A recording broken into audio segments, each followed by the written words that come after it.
ఇక్కడే స్టేడియంలో one man show టీమిండియన్ బ్యాటర్లు ముప్ప తిప్పలు పెట్టించిన యూఎస్ఏ బౌలర్లు. ఇలాంటి విషయాలు ఎన్నో ఈ వీడియోలో మనం డిస్కస్ చేసుకుందాం. హాయ్ హలో నమస్తే, welcome to my YouTube channel. ఈరోజు జరిగిన India versus USA match post match అనాలసిస్కి వస్తే, ముందుగా టాస్ గెలిచిన USA captain they selected to field first. దీనికి కారణం సెకండ్ హాఫ్లో డ్యూ వస్తుందని అంచనా వేసిన యూఎస్ఏ కెప్టెన్ ముందుగా ఫీల్డ్ ఫస్ట్ తీసుకున్నాడు. దాని తర్వాత టీమిండియా బ్యాటర్లను బ్యాటింగ్కి ఆహ్వానించగా ఈ పిచ్పై మన టీమిండియన్ బ్యాటర్లు చాలా ఇబ్బంది పడుతూ బ్యాటింగ్ చేశారని చెప్పాలి. దీనికి ముఖ్య కారణం పిచ్పై కొంచెం మూవ్మెంట్ లభించడంతో యూఎస్ఏ బౌలర్లు దాన్ని యూజ్ చేసుకొని చక్కటి లైన్ అండ్ లెంత్ బౌలింగ్ వేసి మన టీమిండియన్ బ్యాటర్లను చాలా వరకు ఇబ్బంది పెట్టారని చెప్పాలి. ముఖ్యంగా అభిషేక్ శర్మ ఆడిన ఫస్ట్ బాల్లోనే తనను వేలియన్కి పంపించి మన టీమిండియాను కష్టాల్లో నెట్టారని చెప్పాలి.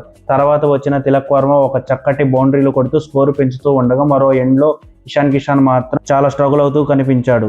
ఇదే క్రమంలో 6th ఓవర్ వేయడానికి వచ్చిన షాడ్లీ వేన్ ఒకే ఓవర్లో ఇషాన్ కిషన్, తిలక్ వర్మ, శివం దుబేలను వరుసగా పెవిలియన్కి పంపించగా మన టీం చాలా కష్టాల్లో పడిందని చెప్పుకోవచ్చు. దాని తర్వాత బ్యాటింగ్కి వచ్చిన రింకు సింగ్తో మన captain Suryakumar Yadav partnership build చేసే క్రమంలో రింకు సింగ్ కూడా అవుట్ అవ్వగా, తర్వాత వచ్చిన హార్దిక్ పాండ్యా కూడా ఎంతోసేపు గ్రీజులో నించోలేదనే చెప్పాలి.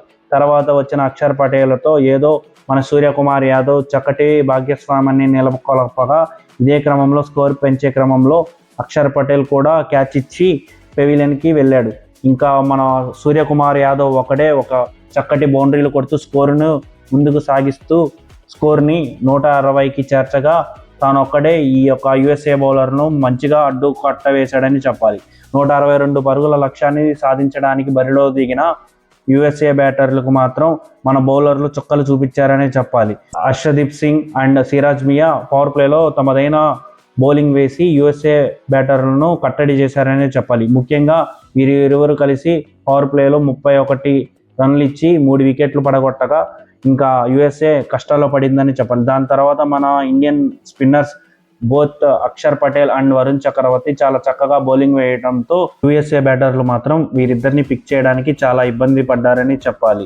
ఇంకా మన టీమిండియన్ బౌలింగ్ విషయానికి వస్తే, హర్షదీప్ సింగ్ 2, సిరాజ్ మియా 3 వికెట్లు, వరుణ్ చక్రవర్తి 1, అక్షర్ పటేల్ 2 వికెట్లతో మన టీమిండియన్ బౌలింగ్ బాగా వేశారని చెప్పుకోవచ్చు. దీంతో మన టీమిండియా 29 పరుగుల తేడాతో ఘన విజయం సాధించి ఈ టోర్నీని ఒక శుభారంభంతో స్టార్ట్ చేశారని చెప్పాలి. మా వీడియో కానీ మీకు నచ్చినట్టయితే లైక్, షేర్, సబ్స్క్రైబ్తో పాటు మమ్మల్ని మా ఛానల్ని ఎంకరేజ్ చేయండి.